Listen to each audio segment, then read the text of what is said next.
ప్రకటన గ్రంథము మొదటి అధ్యాయం. ప్రకటన గ్రంథము మొదటి అధ్యాయము 10-11 వచనాలు అందరూ కలిసి చదువుకుందాం. ప్రకటన గ్రంథం మొదటి అధ్యాయము 10-11 వచనాలు. ప్రభు దినమందు ఆత్మావశమై ఉండగా బోరధ్వని వంటి గొప్ప స్వరము నీవు చూచుచున్నది పుస్తకంలో రాసి ఎఫెసు, స్మరణ, పెర్గమ, తుయతైర, సార్దీస్, ఫిలదెల్ఫియా, లవోదికయ అనే 7 సంఘములకు పంపమని చెప్పుట నా వెనక వింటిని. కాబట్టి ఇక్కడ మనం దేవుని యొక్క వాక్యాన్ని జాగ్రత్తగా గమనించినట్లయితే ఒక మాట రాయబడుతూ వచ్చింది, 7 సంఘములు.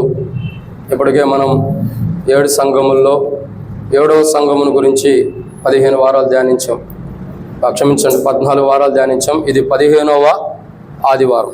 సో ఈరోజు మనం చూస్తున్నటువంటి మాట ఏంటంటే, లవోదికయ సంఘముల గురించి మనం 14 ఆదివారాలు మనం ధ్యానించాం. ఈరోజు 15వ ఆదివారం. అంటే దాదాపు ఇది 3వ నెల కూడా అయిపోయి 4వ నెలలో ప్రవేశించాం. కాబట్టి ఈ లవోదికయ స్థితిగతులు ఇంకా చాలా వర్తమానాలు ఉంటాయి. ప్రభు సమయం ఇచ్చినంత వరకు ధ్యానిస్తాము. కాబట్టి చాలా మర్మంతో కూడిన కూడా భవిష్యత్తులో మనకు ఉపయోగపడే చాలా ఉండే దీంట్లో. లవోదికయ గురించి ఇంతకుముందు ధ్యానించిన సంఘములాగా ఎమ్మటి క్లుప్తంగా ధ్యానించడానికి కుదరదు. ఎందుకంటే దీంట్లో అన్ని లోతైన మర్మాలు ఉంటాయి. అయితే దేవునికి వాక్యం చెప్పబడిన మాట ఏంటంటే, ప్రకటన గ్రంథం 3వ అధ్యాయం 15వ వచనం. ప్రకటన గ్రంథం 3వ అధ్యాయం 15వ వచనము 14-15 వచనాలు కలిసి ఉండి, క్షమించండి, 14-15 వచనాలు కలిసి చదువుకుందాం. లవోదికయలో ఉన్న సంఘపు దూతకి ఇలాగు రాయము, ఆమె నా అనువాడును, నమ్మకమైన సత్యసాక్షియు, దేవుని సృష్టికి ఆది అయిన వాడు చెప్పు సంగతులు ఏమనగా, నీ క్రియలను నేను ఎరుగుదును, నీవు చల్లగానైనను వెచ్చగానైనను లేవు, నీవు చల్లగానైనను వెచ్చగానైనా ఉండినా మేలే. కాబట్టి లవోదికయతో ప్రభు మాట్లాడుతున్నాడు. ఈ మాటలన్నీ కూడా ఎలాంటివంటే గత వారం కూడా చెప్పబడుతూ వచ్చింది, ప్రేమతో హెచ్చరిస్తున్న మాటలు. ఎలాంటివి? ప్రేమతో హెచ్చరిస్తున్న మాటలు. ఇది ప్రభు లవోదికయలో ఉన్న సంఘాన్ని ద్వేషించాలని కానీ, లవోదికయలో ఉన్న సంఘస్థులను ప్రభు బాధపరచాలని కానీ, దుఃఖపరచాలని కాదు, కానీ వారి జీవితాలు కూడా పరలోక రాజ్యాన్ని చేర్చాలన్న ఒక ప్రణాళికతో దేవుడు మాట్లాడుతున్న మాటలు ఇవి. అయితే ఇక్కడ రాయబడిన ఒక మాట ఏంటంటే, బైబిల్లో నీ క్రియలను నేను ఎరుగుదును, నీవు చల్లగానైనను వెచ్చగానైనను లేవు. సో దేవుని యొక్క వాక్యం చెప్పేటటువంటి మాట ఏంటంటే, ఒక మాట ఇక్కడ రాయబడుతూ వచ్చింది, ఎట్లా లేవు? నువ్వు చల్లగానైనను వెచ్చగానైనను లేవు అని ప్రభు మాట్లాడుతున్నాడు. ఇక్కడ అర్థం చేసుకోవాల్సిన ఒక విషయం ఏంటంటే, ప్రభు ఏమంటున్నాడంటే నువ్వు ఇలా లేవు అని మాట్లాడుతున్నాడు. కానీ ప్రజలు కూడా ప్రభువుని కొన్ని విషయాల్లో ఇది లేదు లేవు అని కూడా ప్రశ్నించిన అనుభవాలు ఉన్నాయి. ప్రజలు కూడా కొన్ని విషయాల్లో ప్రభువుని కూడా ప్రశ్నించారు, మాకు ఇది లేదు లేవు అని ప్రశ్నించిన అనుభవాలు కూడా కొన్ని ఉన్నాయి. సో ప్రభు ఏమన్నాడంటే నువ్వు ఇలా లేవు అని మాట్లాడుతున్నాడు, అంటే అలా ఉండమని సరి చేసుకోమంటున్నాడు. కానీ ప్రజలు ఏం చేస్తున్నారంటే, మాకు ఇది లేవు, మాకు ఇవి లేవు అని ప్రభువుని ప్రశ్నిస్తున్నారు. సో ప్రజలు ఇక్కడ అర్థం చేసుకోవాల్సిన విషయం ఏంటంటే, మాకు లేవు అని మనం చెప్తున్నవేంటి? ఆయనేమో నువ్వు చల్లగానే వెచ్చగానే లేవు అని చెబుతుంటే, మనమేమంటున్నామంటే మాకు ఇవి లేవు అని చెప్తున్నాం. సో మాకు లేవు అని మనం ఏమైనా ఏ వేటి గురించి చెబుతున్నాం అంటే, బైబిల్లో కొన్ని విషయాలు ఉన్నాయి. సమయం లేదు కాబట్టి ప్రభు చిత్తం అయితే ఒక 20 నిమిషాల్లో కంప్లీట్ చేయడం ప్రయత్నం చేద్దాం. త్వరగా ప్రభు యొక్క నడిపింపు కొరకు కూడా చిన్న ప్రార్థన చేసుకున్న వాక్యం ధ్యానించమని. మమ్మల్ని మిక్కిలిగా ఎక్కువగా ప్రేమించిన ప్రియా పరలోకపు తండ్రి, పరిశుద్ధుడు అయిన దేవా, మీకు స్తోత్రాలు. మీరు ఇచ్చిన కృపకే వందనాలు తండ్రి. ఈ సమయంలో వాక్యం ధ్యానిస్తున్న సహాయం చేయండి. నిలబడేవాడిని నేనైనా నిలబెట్టేది మీరు, మాట్లాడేవాడిని నేనైనా మాట్లాడించేది మీరు, నాలో ఆత్మనప్పటికి ఆత్మను అభిషేకించేది మీరు. ప్రజలు మీ వారు వాక్యం మీది, నిష్ప్రయోజకమైన వాడిని దాసుడు యజమానుడి వైపు చూసినట్లు, దాసుడు యజమానుల వైపు చూసినట్లు మా కనులు మీ వైపు వీక్షిస్తుండగా మీరే సహాయం గురించి మహిమ పొందండి. నీ ప్రజల పక్షాన నీకున్న దయ చొప్పున దయతో నన్ను జ్ఞాపకం చేసుకోమని, నాతో మాతో మీరు మాట్లాడమని, మీ దయగలాస్తములకు అప్పజెబుతూ ముందున్న సమయం తెదించి ప్రతి ఒక్కరు తీర్చమని, ఈ పరిచర్య అంతట్లో కూడా శత్రు సిగ్గు నీకు మహిమ తెచ్చుకోమని ప్రార్థిస్తూ, భౌతికంగా దేహంగా నేనంత బలహీనుడిని, గ్యాస్ ప్రాబ్లం కదా, ఆ బలహీనతలు దేహ బలహీనతలు కలిగిన వాడిని, టెన్షన్స్ కలిగిన వాడిని, మీరే అలాంటి టెన్షన్స్ కానీ ప్రభా బాధ అవన్నీ కూడా తొలగించండి. నా తండ్రి గ్యాస్ని కూడా తొలగించి మీరు కాపాడమని, మీరు ఆమెను నిలబెట్టుకోమని ప్రార్థన చేస్తున్నాం. దృష్టి తీసుకొచ్చే ప్రతి ఆలోచనలు, టెన్షన్స్ అన్ని కూడా తొలగించి మీ ఆత్మ ద్వారా అభిషేకించి వాడుకోమని, నాతో మాతో మీరు మాట్లాడమని మీ దయగల హస్తములకు అప్పచెబుతూ, ఈ వాక్యం ధ్యానించడం కొరకై తెరవబడిన ఆకాశం మాకు అనుగ్రహించి, ఆకాశం ఇప్పి పడదలంత విస్తారమని పరిశుద్ధాత్మను అభిషేకించండి తండ్రి. మాకు కాదు యెహోవా, మాకు కాదు నీ కృపాసక్తిని బట్టి నీ నామను మహిమ తెచ్చుకోండి. నీ ప్రజల పక్షాన నీకున్న దయ చొప్పున దయతో నన్ను జ్ఞాపకం చేసుకోమని, నీ దయగల హస్తములకు అప్పచెబుతూ ముందున్న సమయం అంతా మాకు దీవెనకరంగా చేయండి. ఈ వాక్య వెలుగులో మా జీవితాలకు ఏం అవసరం అది బయలుపరచండి. మీరు ప్రభా మేము చల్లగానే వెచ్చగానే లేవు అని మీరు హెచ్చరించారు, కానీ మేము కూడా అంటున్నాము నువ్వు మాకు ప్రభా ఇవి చేయలేవు, ఇవి లేవు మాకు అని మేము కూడా హెచ్చరించిన వారు ఉన్నాం. అట్టి ప్రభా హెచ్చరించిన అనుభవంలో మా జీవితాల్లో ఉన్నప్పుడు మార్చిన దేవుడి వాటిని మేము స్మరణకు తెచ్చుకుంటూ చేయవు అని కాదు కానీ చేసే దేవుడికి ఉన్నందుకై స్తుతిస్తూ ఈ సమయంలో వాక్య భాగంలోకి వెళ్తాను జ్ఞాపకం చేసుకుని మీ ఆత్మ ద్వారా నడిపించి శత్రు సిగ్గు నీకు మైండ్ తెచ్చుకోమని నాతో మీరు మాట్లాడమని మీకు అప్పచెబుతూ ముందున్న సమయంతో దీవించమని ప్రభువైన యేసుక్రీస్తు నామం పేరిట శ్వాసంతో స్తుతించి ప్రార్థించి అడిగి పెట్టుకుంటున్నాం తండ్రి, ఆమేన్. కాబట్టి దేవుని యొక్క వాక్యాన్ని చూసినట్లయితే ప్రకటన గ్రంథం 3వ అధ్యాయము 5వ వచనంలో 15వ వచనం రాయబడిన మాట ఏంటంటే నీవు చల్లగానైనను వెచ్చగానైనను లేవు అని బైబిల్ మాట్లాడుతుంది. సో నువ్వు చల్లగానైనను వెచ్చగానైనా లేవు అని బైబిల్ మాట్లాడతాను గల కారణం ఏంటంటే చివరిలో ప్రభు ఒక మాట అంటాడు, చల్లదనం గురించి చూసాం, వెచ్చదనం గురించి చూసాం, ఇంకా చల్లదనం వెచ్చదనం గురించి కొన్ని డిఫరెంట్ వేలో ఉంటుంది. కానీ ఇక్కడ రాయబడినటువంటి ఒక మాట ఏంటంటే నీవు అని మాట్లాడుతూ లేవు అంటున్నాడు. ఏమంటున్నాడు? అట్లా లేవు. కానీ ప్రజలు కూడా అంటున్నారు ప్రభువుని ఏమంటున్నారంటే మనం ఏమంటున్నామంటే మాకు లేవు అని చెప్తున్నాం. మాకు లేవు అని మనం చెప్పినవి ఏంటి? ఆయనేమో నువ్వు ఇలా లేవు అని అంటే మాకు కూడా ఈ లేవు అని మనం కూడా చెబుతున్నాం. మాకు లేవు అని మనం చెప్పినవి ఏంటంటే రండి దాంట్లో మొదటి మాటను చూద్దాం. సంఖ్యాకాండం 21వ అధ్యాయం 5వ వచనం.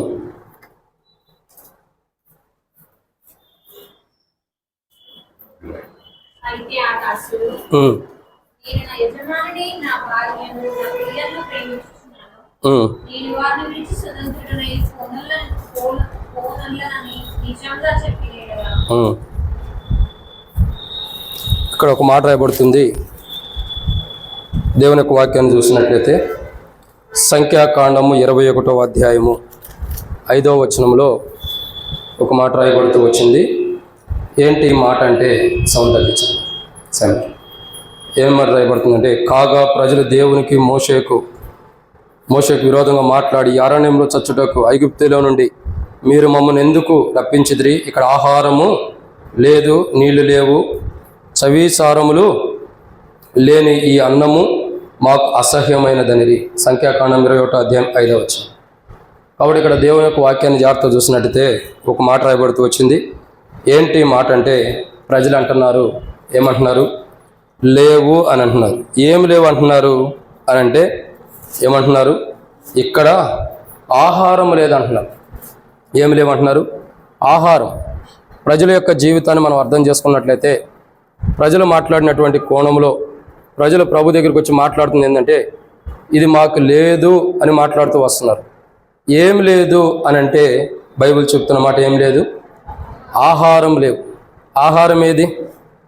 ఏమంటున్నారంటే ఆహారం ఏది లేదు. ప్రజలు చెప్తున్నటువంటి ఒక మాటను మనం జాగ్రత్తగా అర్థం చేసుకున్నట్టయితే ప్రియులారా, ప్రభు ఏమో నువ్వు చల్లగానేనో వెచ్చగానేనో లేవు అని ప్రభు మాట్లాడితే ప్రజల యొక్క పిలుపు ఎలా ఉందంటే మాకు ఆహారము లేదు అంటే ఒక అర్థం ఏంది? లేవు అని అర్థం. ఆహారం విషయంలో ప్రజలు ఏం చేస్తున్నారంటే మాకు ఇది లేదు అంటే లేవు అంటే లేదు అని అర్థం. కాబట్టి ప్రజల యొక్క జీవితాన్ని మనం అర్థం చేసుకున్నట్లయితే ప్రజలు ఏం చేస్తున్నారంటే ఆహారం లేదు అంటే దేహమునకు అవసరమైన ఆహారం గురించి ఆలోచిస్తున్నారే కానీ ఇంకో దాంట్లో పిన్ని తీసిపెట్టు ఆత్మ సంబంధమైనటువంటి ఆహారం గురించి ప్రజలు ఆలోచించిన వారు కాదు. ప్రజల యొక్క స్థితిగతులు ఎలా ఉండి అంటే భౌతికమైనటువంటి ఆహారం గురించి ఆలోచిస్తున్నారు. మాకు ఇది లేవు కాబట్టి మా జీవితాలకి ఇది అవసరం. భౌతికమైన ఆహారాన్ని ప్రజలు కోరుకున్నారు కానీ ఆత్మ సంబంధమైనటువంటి ఆహారాన్ని ప్రజలు కోరుకోవాలి. ప్రజలు ఏం చేస్తున్నారంటే మాకు కూడా ఇది లేదు అని చెప్తున్నారు. ఏం లేవంటే ఆహారం లేవు. ఆహారం ఉంటే మాకు బాగుండేది, ఆహారం అన్నది మాకు లేదు అంటే ప్రజల యొక్క స్థితిగతులు ఎలా ఉండే అంటే ఇక్కడ ఆహారం లేవు అని అనడానికి గల కారణం ఏంటంటే భౌతికమైన ఆహారం గురించి చూసుకుంటున్నారు ప్రజలు. ఆత్మ సంబంధమైన ఆహారం గురించి ప్రజలు చూస్తున్న అనుభవం లేదు. అందుకే బైబిల్లో ఒక మాట రాయబడుతూ వచ్చింది, మనుషుడు రొట్టె వలన కాదు కానీ దేవుని నోటి నుండి వచ్చు ప్రతి మాట వలన. ప్రజలు చూస్తుంది ఏంటంటే భౌతికమైన ఆహారాన్ని చూస్తున్నారు. అంటే దేవుని ద్వారా వచ్చే మాటని, దేవుని ద్వారా వచ్చే ఆలోచనని, దేవుడు మాట్లాడితే వచ్చే జీవాన్ని ప్రజలు కోరుకోవట్లా. ప్రజలు ఏం కోరుకుంటున్నారు? మాకు ఇది లేదు లేదా లేవు అని కోరుకుంటున్నారు. ఏం లేవు అంటున్నారు? ఆహారం లేదని అంటున్నారు. అంటే భౌతికమైన శరీరానికి సంబంధించిన భౌతికమైన శరీరానికి సంబంధించిన దాని మీదే మనసు ఉంది, కానీ ఆత్మ సంబంధమైన వాటి మీద మనసు లేనటువంటి ప్రజలు. ఒకానొకప్పుడు ఇశ్రాయేలు స్థితిగతులు కూడా దేవుని ప్రజలు అనబడుతున్నవారు, కానీ బహుశా లవోదిక స్థితిగతులు కానీ మనం అర్థం చేసుకుంటే భౌతికమైన శరీర సంబంధమైన సంబంధించినటువంటి వాటి మీదే మనసు ఎక్కువ పెట్టుకున్నారు, కానీ ఆత్మ సంబంధమైన వాటి మీద మనసు లేనటువంటి వారు. ఆత్మ సంబంధమైన మీద మనసు ఉన్నట్లయితే మనుషుడు రొట్టె వల్ల కాదు దేవుని నోటి నుండి వచ్చి ప్రతి మాట వలన జీవిస్తాడన్న వాక్యం నెరవేర్చబడింది. మోషే కొండెక్కినప్పుడు 40 దినములు ఎలా జీవిస్తూ వచ్చాడు? వెళ్ళేటప్పుడు ఆహారం తీసుకెళ్ళాడా? భోజనం తీసుకెళ్ళాడా? లేదా ఎవరినైనా నేను వెళ్తున్నాను నాతో పాటు వెనకాల పంపించాలని చెప్పాడా? లేదు. మరేం జరుగుతూ వచ్చింది? 40 దినములు దేవుని నోటి మాట వాక్కు ద్వారా జీవింపజేయబడుతూ వచ్చాడు మోషే. నిజంగా దేవుని యొక్క వాక్యాన్ని చూసినట్లయితే ఈరోజు మన జీవితాల్లో మనకు అవసరమైనటువంటి ఒక మాట ఏంటంటే, ఒకానొకప్పుడు లవోదిక స్థితిగతులు శరీరానికి సంబంధించిన వాటిని పోషించుకుంటూ కాపాడుకుంటూ వాటి కొరకే ప్రయాసపడుతూ ఆత్మానుసారమైన వాటిని భుజించలేని స్థితిలో ఉన్న లవోదికాని, రక్తమాంసంలో కలిగిన వాడికి ఆయన వచ్చి శరీరానుసారమైన వాటి మీద మనసు కలిగినటువంటి లవోదికాని వారిలో ఉన్న శరీరం నుండి, అంటే శరీర కోరిక నుండి విడిపించి ఆత్మానుసారమైన ఆత్మీయ ఆహారంలోకి జీవాహారాన్ని భుజించేవారుగా లవోదికాన్ని సిద్ధపరిచాడు. ఆ లవోదికాని కాదు, ఈరోజు మనల్ని కూడా ఆ రీతిలో ప్రభు సిద్ధపరిచాడు. మనల్ని కూడా ఈ రీతిలో ప్రభు ఆ రీతిలో సిద్ధపరిచినందుకు మనం ప్రభుని ఆరాధించాలి. ఇది మొదటి మాట. ఏమంటే, ప్రభువా నీవు మాట్లాడు, నువ్వు చల్లగానే నువ్వు వెచ్చగానే లేవని నన్ను గురించి మాట్లాడావు. నేను మాట్లాడుతూ వచ్చా. ఏమని? నువ్వు ఇలా లేవు. ఏంటంటే భౌతికమైన శరీరం మాకు ఇవ్వట్లు లేవు అని మేము అడుగుతూ వచ్చామే, కానీ ప్రభా నిజంగా చూడండి, మేము చూడాల్సిన భౌతికమైన శరీరం కాదు, ఆత్మ సంబంధమైన శరీరం. ఆ ఆత్మ సంబంధమైన జీవాన్ని చూడాలి. భౌతికమైన దాన్ని చూసి మా జీవితంలో మేము ఎంతో నష్టపోయిన వారికి ఉన్నప్పుడు నీ వాక్యపు వెలుగును తీసుకొచ్చి, నీ వాక్కును నా దగ్గర తీసుకొచ్చి భౌతికమైన వాటి మీద మనసు కలిగిన నా జీవితాన్ని మార్చి ఆత్మ సంబంధమైన వాటిని భుజించే అనుభవంలోకి తీసుకొచ్చినందుకు, ఆత్మ సంబంధమైన ఆహారాన్ని మీరు నాకు ఇచ్చినందుకు వందనాలు ప్రభు అని ప్రభుని ఆరాధన చేద్దాం. ఇది మొదటి మాట. రెండో విషయం చూద్దాం. సంఖ్యాకాండం సౌండ్ కొద్ది తెచ్చు, 3 సౌండ్ వస్తుంది. సంఖ్యాకాండము 20వ అధ్యాయం. సంఖ్యాకాండము 20వ అధ్యాయం 5వ వచనం. సంఖ్యాకాండము 20వ అధ్యాయము 5వ వచనం. ఈ కాని చోటికి మమ్మును తెచ్చుటకు ఐగుప్తులో నుండి మమ్మల్ని ఎలా రప్పించితివి? ఈ స్థలములో గింజలు లేవు, అంజూరం లేవు, ద్రాక్షలు లేవు, దానిమ్మలు లేవు, త్రాగుటకు నీళ్లు. కాబట్టి ఇక్కడ ఇశ్రాయేలు ప్రజలు చెబుతున్న రెండో మాట ఏంటంటే దానిమ్మలు లేవు. అంటే అర్థం ఏంటి? దానిమ్మ పళ్ళు లేవు అంటున్నారు. అంటే అర్థం ఏంటి? దానిమ్మలు అంటే అర్థం ఏంటంటే దానిమ్మ పండు తింటే ఏమైంది చెప్పండి మీరు? రక్తం పట్టిద్ది. ఇంకా రక్తం పట్టడం ద్వారా ఏమైంది? అది ప్రాముఖ్యమైన మాట. ఇప్పుడు ప్రజలు ఏం చేస్తున్నారండి? దేవుడిచ్చే బలాన్ని కోరుకోవట్లా. ప్రజలు దేవుడిచ్చే బలాన్ని కోరుకోవట్లా. మరేం కోరుకుంటున్నాడు? దానిమ్మ పండ్లే లేవు. ప్రభు ఏమో నువ్వు వెచ్చగానేనో చల్లగానేనో లేవని అంటే వీళ్ళు కూడా అంటున్నారు లేవని. ఏం లేవు? ఒకటి ఆహారం లేవు అంటున్నారు, రెండోదిగా దానిమ్మ పళ్ళు లేవు అంటున్నారు. అంటే అర్థం ఏంటి? భౌతికమైన వాటి మీద మనసు పెట్టి దానిమ్మ పళ్ళు ఏం చేస్తాయంటే వారి దేహానికి బలాన్ని ఇస్తాయి అనుకుంటున్నారు. కానీ దేవుని యొక్క వాక్యం చెప్పబడిన మాట ఏంటంటే పౌలు ఒక మాట అంటాడు, నన్ను బలపరచువాని అందు. మరి బలపరిచేది ఎవరు? బలాన్ని ఇచ్చేది ఎవరు? బలాన్ని ఇస్తుంది, కానీ బలపరుస్తుంది ఎవరంటే దేవాతి దేవుడే. తన కుమారుడు ద్వారా మనకు బలాన్ని ఇస్తున్నాడు. కానీ ఇశ్రాయేలు ప్రజలు, దేవుని ప్రజలు ఎలా ఉంటారు చెప్పండి? ఎలా ఉంటారు? వాళ్ళ స్థితిగతులు చూస్తే ఏమంటున్నారు?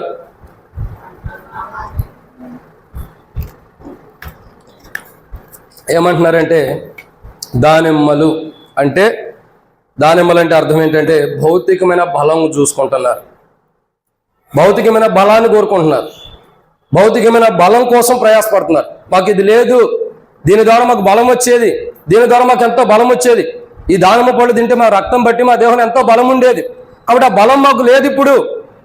సో మాకు బలం కోసం ఏం కావాలా? బలపరిచే దేవుణ్ణి విడిచిపెట్టి బలపరిచే దేవుణ్ణి త్రోసివేసి బలపరిచే దేవుణ్ణి పక్కన పెట్టేసి బలపరచలేనివి భౌతికమైన వాటి మీద మనసు పెట్టి అంటున్నారు దానిమ్మలు లేవు.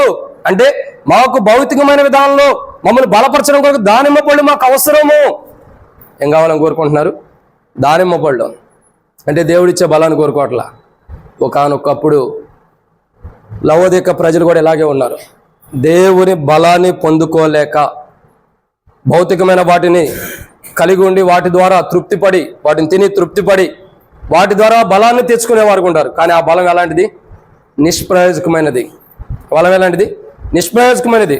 అంతలో ఉండి కొంతసేపు గడిపాడు, అంతలోనే మాయమైపోయేది మన బలం కూడా. మన బలం ఎలాంటిదంటే శాశ్వతమైనది కాదు, నిలవబడేది కాదు. కొంతకాలం బలంగా ఉంటాం, కొంతకాలం బాహ్యమవుతాం, మళ్ళీ బలపరచబడవచ్చు. సో ఈ యొక్క లవోదిక వారు కానీ ఇశ్రాయేలు ప్రజలు కానీ దేని మీద మనసు కలిగి ఉంటారు? అంటే ఒక ఫ్రూట్స్ కానీ ఏవైతే ఉంటాయో వాటి ద్వారా మనం బలం తెచ్చుకోవచ్చు అనుకుంటున్నారు. కానీ వాక్యం అంటుంది కదా, నన్ను బలపరచు అని అందు. సో ప్రజలు ఎలా ఉన్నారంటే బలపరిచే దేవుని విడిచిపెట్టి భౌతికమైన వాటి ద్వారా బలం తెచ్చుకోవడానికి ప్రయాసపడుతూ వచ్చారు. అటువంటి స్థితిలో ఉన్నటువంటి ప్రజల్ని దేవుడు జ్ఞాపకం చేసుకున్నాడు. భౌతికమైన వాటిని బట్టి ఎంతకాలమని బలం తెచ్చుకుంటారు. ఇదిగో బలమిచ్చేవాడు నేనే, బలపరచువాడు నేనే, కాబట్టి నేనే మీకు సమృద్ధైన బలాన్ని ఇస్తాను, మీ బలహీనతలు తీసివేసి బలాన్ని ఇస్తానని మరి ఇశ్రాయేలు ప్రజలు, ఐగుప్తు నుంచి బయటకు వచ్చిన ఇశ్రాయేలు ప్రజలకు కానీ లవోదికలో ఉన్న ప్రజలకు కానీ భౌతికమైన బలం కలిగిన వారిలో ఉన్న బలాన్ని తీసివేసి ఆత్మ సంబంధమైనటువంటి బలాన్ని ఏం చేశాడు? ప్రజలకు అనుగ్రహిస్తూ వచ్చాడు. లవోదికలో ఉన్న ప్రజలకు కానీ ఇశ్రాయేలు ప్రజలకు కానీ అదే రీతిలో మనకు కానీ అనుమతిస్తూ వచ్చాడు. ఇది రెండో మాట. రెండో మాట ఏంటి? దానిమ్మలు లేవు అంటున్నారు. అంటే మాకు బలాన్ని ఇచ్చే దానిమ్మలు లేవు అంటున్నారు. కానీ బలపరిచే దేవుణ్ణి మర్చిపోయిన స్థితిలో ఉంటారు, బలపరిచే దేవుని ఎరగని స్థితిలో ఉంటారు. అటువంటి స్థితిలో ఉన్నప్పుడు ఆ ప్రజల యొక్క జీవితాన్ని మరలా మార్చడం కొరకు అసలు ఈ దానిమ్మ పళ్ళు కొంతవరకు మిమ్మల్ని బలపరిచే పరిపూర్ణం కాదు, నిజంగా పరిపూర్ణమైన దానిలో బలపరిచే దేవుడు ఉన్నాడని, ఆయనే సర్వశక్తిమంతుడని, ఆయనే సర్వోన్నతుడని తెలియపరచడం కొరకు తన కుమారుని లోకాన్ని పంపి ఆ కుమారుడు ద్వారా కలువరిశిల్లో తన కొరకై మరి మనకు బలము దేవుడు ఎంత బలపరచగలడం మనల్ని అది తెలియపరచడం కొరకు మన కొరకై తన కుమారుని కలువరిశిల్లో బలిగా చేయడానికి తన కుమారుడు యొక్క రక్తము కార్చి ఆ కార్చబడిన రక్తం ద్వారా మనల్ని బలపరచడానికి దేవాతి దేవుడు ఇష్టపడుతున్నాడంటే నిజంగా ఇది అంత గొప్ప కార్యం. ఆలోచించండి. రెండో మాట, మొట్టమొదటిగా వాళ్ళు లేవంటున్నారు, ఆహారం లేవంటున్నారు. అంటే అర్థం చేసుకోవాల్సిన విషయం ఏంటి? శరీరానికి భౌతికమైన శరీరం గురించి ఆలోచిస్తున్నారు కానీ ఆత్మ సంబంధమైన శరీరం గురించి ఆలోచించాలి. రెండు, వారి జీవితాలు ఏం లేవు అంటున్నారు? దానిమ్మలు లేవు అంటున్నారు. అంటే అర్థం ఏంటి? బలం లేదు అంటున్నారు. అంటే భౌతికమైన బలం లేదంటున్నారు కానీ ఆ సర్వోన్నతుడైన దేవుడిచ్చే బలాన్ని వాళ్ళు కోరుకోవట్లా. అటువంటి స్థితిలో ఉండవారు. సర్వోన్నతుడైన దేవుని యొక్క బలాన్ని కోరుకోని స్థితిలో ప్రజలు ఉన్నప్పుడు ఆ దేవాది దేవుడే తన కుమారుని లోకాన్ని పంపి ఆ కుమారుడు ద్వారా కలువరిశిల్లో కార్చిన రక్తం, ఆయన దేహాన్ని దున్నబడటం ద్వారా కార్చిన రక్తం ద్వారా మానవుడి జీవితంలో ఏదైతే బలహీనతలు వాటిని తీసేసి బలపరిచి నిలవబెట్టి తన మహిమ కొరకే వాడుకునే బిడ్డలుగా సిద్ధపరుస్తూ వస్తున్నాడు దేవుడు. అటువంటి దేవుణ్ణి ఒకనొకప్పుడు ప్రజలు మర్చిపోయిన వారుగా అసలు ఆ దేవుని గుర్తెరగిన స్థితిలో ఉన్నప్పుడు, ఆ దేవుని బలాన్ని గుర్తెరగిన స్థితిలో ఉన్నప్పుడు యేసు ప్రభు ద్వారా దేవుని యొక్క బలం ఎంత గొప్పదో తెలియపరిచినటువంటి ప్రభుని, ఆ బలం ద్వారా మనల్ని నేటికి బలపరుస్తున్న దేవుని ఆరాధన చేద్దాం. ఇది రెండో మాట. ఇక మూడో విషయాన్ని చూద్దానండి. సంఖ్యాకాండం 20వ అధ్యాయం 5వ వచనం. సంఖ్యాకాండం 20వ అధ్యాయం 5వ వచనం.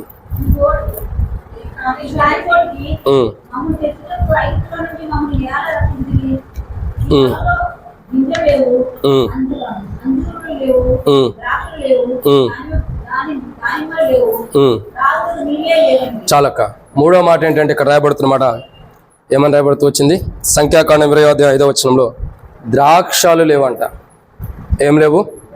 ద్రాక్షాలు. ఈ ద్రాక్ష రసం వల్ల వచ్చేది ఏమి కలుగుతుంది మీకు తెలుసా? ద్రాక్ష రసం వల్ల ఏమొస్తుంది? పొరపాటు మొత్తం వచ్చేది. దానికంటే మొదలు ఇంకోటి ఉంది. ద్రాక్ష రసం వల్ల, ద్రాక్ష చెట్టు అనేది నా మాధుర్యమైన మనుషులను సంతోషపెట్టే సంతోషం నేను ఇవ్వకోకుండా ముళ్ళ చెట్లు అవన్నీ వచ్చి అడుగుతాయి కదా, చెట్లన్నీ వచ్చి మా మీద రాజుకొండమంటే నా మాధుర్యమును నేను అనేకులను సంతోషపరిచే విధాన్ని మానుకోవాలా? ద్రాక్షకాయలు ఎలాంటివి? ద్రాక్షాలు ఎలాంటివి? మనుషునికి ఇప్పుడు అర్థం చేసుకోండి. ప్రజలు ఎలా ఉంటారంటే భౌతికమైన సంతోషాన్ని కోరుకుంటున్నారు. ఎలా ఉంటారు ప్రజలు? భౌతికమైన సంతోషాన్ని కోరుకుంటున్నారు, ఆత్మ సంబంధమైన సంతోషాన్ని కాదు. ప్రజల యొక్క స్థితిగతులు చూడగల లవోదిక వారు ఎలా ఉన్నారంటే భౌతికమైన సంతోషాన్ని కోరుకుంటున్నారు. మాకు ఇట్లా ఉంటే చాలు, మాకు ఈ సంతోషం చాలు, మాకు దీంట్లోనే ఉంటే సంతోషం చాలు అన్న విధానాన్ని చూసుకుంటూ వచ్చారు. కానీ లవోదిక ప్రజల యొక్క స్థితిగతులను దేవుడు జ్ఞాపకం చేసుకుని లవోదిక నుండి ప్రజల యొక్క మనసును మార్చి వారి జీవితాల్లో భౌతికమైన సంతోషాన్ని కోరుకుంటున్న వారిలో, వారి జీవితాల్లో ఉన్న భౌతికమైన సంతోషం లేక భౌతికమైన సంతోషం కావాలని కోరుకుంటున్న వారిలో భౌతికమైన సంతోషాన్ని కూడా నింపి దానితో పాటు ఆత్మ సంబంధమైన సంతోషాన్ని కూడా నింపుతూ వచ్చాడు దేవుడు. అలా నింపడం కొరకై తన కుమారుని లోకాన్ని పంపి మన కొరకై సిలువలో బలియాగంగా చేసి ఆయన కార్చిన రక్తం ద్వారా, ఆ దెబ్బల ద్వారా, దేహాన్ని తగిలిన దెబ్బల ద్వారా, ఆయన కార్చిన రక్తం ద్వారా, ఆయన చనిపోయి సమాధి చేయబడి 3వ రోజు పునరుద్ధాన్ని లెగవటం ద్వారా భౌతికమైన సంతోషాన్ని కోరుకున్న మనలో భౌతికమైన సంతోషాన్ని ఇచ్చాడు, ఆత్మ సంబంధమైన సంతోషాన్ని కూడా ఇస్తూ వచ్చాడు. దాన్ని బట్టి మనం ఏం చేయాలి? ప్రభుని ఆరాధన చేయాలి. లవోదికయలో ప్రజలు భౌతికమైన సంతోషాన్ని కోరుకున్నవారు. ఇశ్రాయేలు ప్రజలు భౌతికమైన సంతోషాన్ని కోరుకున్నారు. వారి జీవితాల్లో భౌతికమైన సంతోషాన్ని తీసివేసి దేవుడు, అంటే భౌతికమైన సంతోషం తీసేయడం కాదు, కానీ క్షమించండి, తీసేయడం కాదు, ఇచ్చాడు. వాళ్ళకి అవసరమైన భౌతికమైన సంతోషం ఇచ్చాడు, ఆత్మ సంబంధమైన సంతోషాన్ని కూడా ఇచ్చాడు. ఈరోజు లోకం విడిచిన, ఈరోజు దేవుని దగ్గరికి వెళ్ళినా, ఈరోజు దేవుని సన్నిధిలోకి వెళ్ళినా, పరలోక రాజ్యం వెళ్తామన్న ఒక సంతోషం, నిరీక్షణ, ఆనందాన్ని లవోదికయలో ప్రజలకు ఇస్తూ వచ్చారు. కానీ ప్రజలు అంటారు, ప్రభు ఏమో నువ్వు చల్లగానే వెచ్చగానే లేవంటే ప్రజలు ఏమంటున్నారు? మాకు ద్రాక్షాలు లేవు అంటే ఏమడుగుతున్నారు? భౌతికమైన సంతోషం లేదు, భౌతికమైన సంతోషం లేవు, మా దగ్గర లేదు అంటే భౌతికమైన వాటి మీద మనసు పెట్టారు, కానీ పరసంబంధమైనటువంటి సంతోషం గురించి ఆలోచించాల. భౌతికమైన వాటి మీద మనసు పెట్టడం ద్వారా వారి జీవితాలు నష్టపోతాయి. కాబట్టి అలా నష్టపోకుండా ఉండటానికి యేసుక్రీస్తు ప్రభువు ఈ లోకానికి వచ్చి వారి కొరకై, మన కొరకై, ఇశ్రాయేలు ప్రజల కొరకై అయినా సరే, దేవుని ప్రజలకు కానీ, లవోదికయలో ఉన్న ప్రజల కొరకు కలువరిశిలో తన ప్రాణాన్ని పెట్టి ఏదైతే భౌతికమైన సంతోషాన్ని చూసుకుంటున్నామో ఆ భౌతికమైన సంతోషాన్ని ఇచ్చి దానితో పాటు పరసంబంధమైన సంతోషాన్ని కూడా మనకు అనుగ్రహించినందుకు ప్రభుని ఆరాధించాలి. ఇది 3వ మాట. ఇక 4వ విషయం చూద్దానండి. సంఖ్యాకాండం, మాట్లాడదు. సంఖ్యాకాండం 20వ అధ్యాయం 5వ వచనం. సంఖ్యాకాండం 20వ అధ్యాయం 5వ వచనం. ఈ కాని చోటికి మమ్మను తెచ్చుటకు ఐగుప్తులో నుండి మమ్మను ఎలా రప్పించితివి?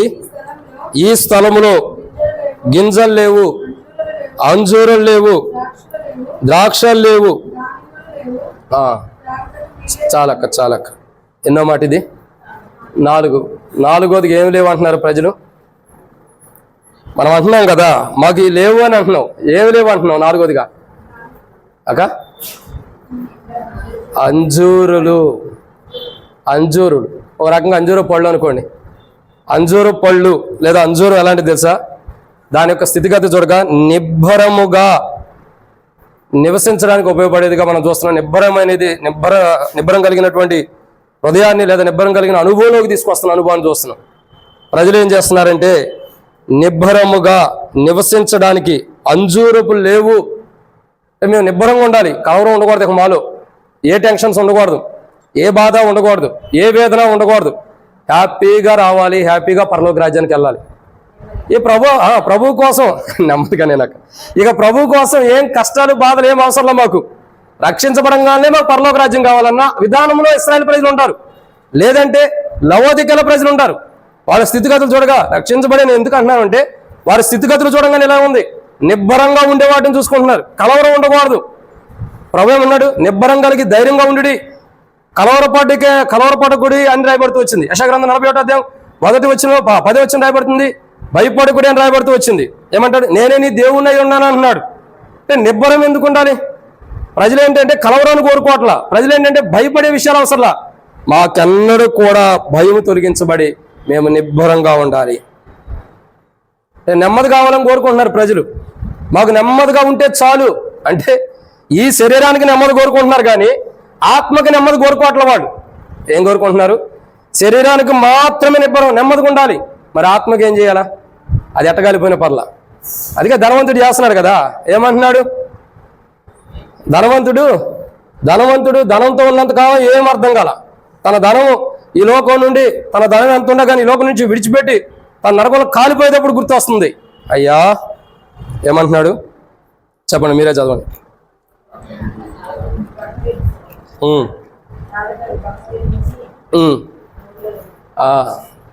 అయ్యా లాజరు యొక్క బొటన వేలు ఏమంటున్నాడు? ఒక చొక్కా నీటిలో ముంచి నా నోట్లో లేదా నాలుగు మీద ఏమన్నాడు అనుకోండి. మరి ఇప్పుడు ధనవంతుడి జీవితంలో అక్కడ ఎందుకు కలవరంతో ఉంటాడు? మరి ఇది నరకంలో ఎందుకంటే ఇక్కడ సుఖాన్ని అనిపిస్తున్నాడు. ఇప్పుడు లవోదికయలో ప్రజలు ఎలా ఉంటారు చెప్పండి? లవోదికయలో ప్రజలు ఎలా ఉంటారు? ఇక్కడ సంతోషం కావాలని కోరుకుంటున్నారు. మరి ఇక్కడ సంతోషం ఉంటే అక్కడేముంది మరి చెప్పండి? అక్కడ నరకం ఉంది. ఇక్కడ సంతోషం ఉంటే అక్కడ నరకం ఉంది. కానీ అక్కడ ప్రజలు అర్థం చేసుకోవట్లా. ఇశ్రాయేలు ప్రజలు కానీ లేదంటే లవోదికలో ఉన్న ప్రజలకి ఈ విషయం అర్థం కావట్లా. వీళ్ళ పని ఎలా ఉండాలంటే చక్కగా హ్యాపీగా ఉండాలి. ఏ కలవరం, ఏ టెన్షన్, ఏ బాధ కూడా వాళ్ళ దగ్గర రాకూడదు. నెమ్మదిగా ఉండాలి. ఎట్లా ఉండాలంటే కాలు మీద కాలు వేసుకుని కూర్చుని హ్యాపీగా తిన్నంతగా ఉండాలి. మళ్ళీ ఏ టెన్షన్స్ కూడా ఉండకూడదు. దావీదులాగా ఏ యుద్ధాలు రాకూడదు, ఏ రాజులు తన మీదకి రాకూడదు, ఆర్థిక బాధలు రాకూడదు, కష్టాలు రాకూడదు, ఏది రాకూడదు. ప్రజల యొక్క స్థితిగతులు చూడండి ఎట్లా ఆలోచన చేస్తున్నారు. నిబ్బరం కలిగి ఉండాలి. అంజూరు లేవు అంటే నిబ్బరం, నెమ్మదినిచ్చేవి కావాలని కోరుకుంటున్నారు. ఒక వ్యక్తి మంచి సమరయుడు యెరూషలేము నుండి ఎరుకోకి పట్టణానికి వెళ్తున్నటువంటి ఒక వ్యక్తి దొంగల చేతిలో చిక్కినప్పుడు, గాయాల చేత ఉన్నప్పుడు ఏం చేయబడుతూ వచ్చింది? అతని పుళ్ళకి గాయాలు కట్టబడుతూ వచ్చింది. అంజూరపు కానీ లేదంటే నూనెతో కానీ కట్టబడుతూ వచ్చింది. ఎందుకు? ఆ గాయాన్ని, ఆ బాధను తొలగించేసి నెమ్మదినిచ్చింది. సో ఇక్కడ ప్రజలు ఏం కోరుకుంటున్నారంటే భౌతికమైన నెమ్మదిని కోరుకుంటున్నారు. అంటే ఆత్మ నెమ్మదిగా ఉండాలన్న దాని గురించి కోరుకోవట్లా. ఆత్మ ఎట్టబోయినా పర్లా అని బయట అంటూ ఉంటారు. ఏమంటారు తెలుసా? చచ్చిపోయిన తర్వాత ఎవడు చూస్తాడయ్యా అంటారు. చనిపోయిన తర్వాత ఎవడు చూస్తాడు? మరి భవిష్యత్తు గురించి ఎందుకు ఎంత కష్టపడుతున్నా? నా పిల్లలు బాగుండాలి, నేను బాగుండాలి, సంతోషం కూర్చొని తినాలి. మరి ఇప్పుడు ఎందుకు బాధ, ఎందుకు ఆ కష్టం? నెమ్మది తీసుకోవచ్చుగా. భవిష్యత్తు రేపటి గురించి ఎవరు చూస్తాడు? ప్రాణం ఉండిద్దే లేదా? ఈ రోజు తిందామని ఈ రోజు ఇంటికాడ కూర్చోవచ్చుగా. అలా కూర్చోం ఎందుకని? భవిష్యత్తు కూడా మనకు ఉంది అని మనం ఆలోచిస్తున్నాం. ఆత్మ కూడా ఒక దినాన ఉంది, ఆత్మ నరకానికి వెళ్తుంది అన్నది కూడా గమనించాలి. కానీ ఇశ్రాయేలు ప్రజలు కానీ లవోదిక ప్రజలు కానీ ఇది గ్రహించలేని స్థితిలో ఉన్నారు. వారి స్థితిగతులు ఎలా ఉన్నాయంటే భౌతికమైన విషయాల్లో నెమ్మది కావాలని కోరుకుంటున్నారు. ఇంకా వాళ్ళ గురించి చెప్పాలంటే అరణ్యంలో లేదంటే ఐగుప్తు నుంచి బయటకు తీసుకొచ్చిన తర్వాత నిర్గమాకాండం 14వ అధ్యాయంలో 12వ వచనం 10వ వచనం కాడి నుంచి మాట్లాడతారు. మాకు ఐగుప్తులో సమాధులు లేవా? ఎందుకంటున్నారు? ఎందుకంటే కలవరం ఉంది, నెమ్మది కావాలని కోరుకుంటున్నారు. మమ్మల్ని ఎందుకు బయటకు తీసుకొచ్చావు? మాకు నెమ్మదేది, మాకు నెమ్మది లేకుండా చేసావు అని బయటకు తీసుకొచ్చి నెమ్మది లేకుండా చేసావు అని అనుకుంటున్నారు. కానీ ఇక్కడ అర్థం ఏంటంటే కలవరం ఉండిద్ది. ఆ కలవరంలో నుండే బయటకు తీసుకొస్తాడు ప్రభు. ఆ కలవరంలో నుండే బయట తీసుకొచ్చి కాపాడుతాడు. అది ఇశ్రాయేలు ప్రజలు గ్రహించలేని స్థితిలో ఉన్నారు. అటువంటి స్థితిలో ఉండే ఇశ్రాయేలు ప్రజలు కానీ లవోదికలో ఉండే ప్రజల స్థితిగతిని ప్రభు జ్ఞాపకం చేసుకున్నాయా? భౌతికమైన దేహానికి నెమ్మది ఉండటం కాదు, ఆత్మ కూడా నెమ్మది ఉండాలి. ఆత్మ కూడా నెమ్మదిగా కేకలు పెట్టుకోవడం నెమ్మదిగా ఉండాలని ఆత్మకి నెమ్మది ఇవ్వటం కొరకు దేవాతి దేవుడు తన ప్రియ కుమారుడైన యేసుక్రీస్తు ప్రభువుని లోకానికి అనుమతించి ఆ కుమారుడు మన కొరకై అన్ని అవమానాల నిందలను భరించి కలువరిశిలో తన ప్రాణాన్ని పెట్టి తన రక్తాన్ని కార్చిన తన రక్తం ద్వారా మన ప్రతిపాపాన్ని కడిగి మన జీవితాన్ని మార్చి మనల్ని పరలోక రాజ్యానికి వారసులుగా చేసినందుకై ఇప్పుడు మన ఆత్మీయ లోకం ఇచ్చిన నిబ్బరం కలిగి ధైర్యంగా దేవుని రాజ్యం ఉంటుందన్న నిరీక్షణ మనకి ఇచ్చినందుకై ప్రభుని ఆరాధన చేద్దాం. ఇది 4వ మాట. ప్రజలు ఏమంటున్నారు? ఏం లేవంటున్నారు? అంజుర్లు అంటే నెమ్మది, భౌతికమైన నెమ్మది కావాలని కోరుకుంటున్నారు, కలవరం వద్దనుకుంటున్నారు. కానీ ప్రభు వారికి ఏం చేశాడు? ఆత్మకు కూడా నెమ్మదినిస్తూ వచ్చాడు. ఇది 4వ మాట. 5వ విషయం చూడండి. సమయం అయిపోయింది, చెప్పిన సమయం. సంఖ్యాకాండము 20వ అధ్యాయం 5వ వచనం. సంఖ్యాకాండం 20వ అధ్యాయం 5వ వచనం.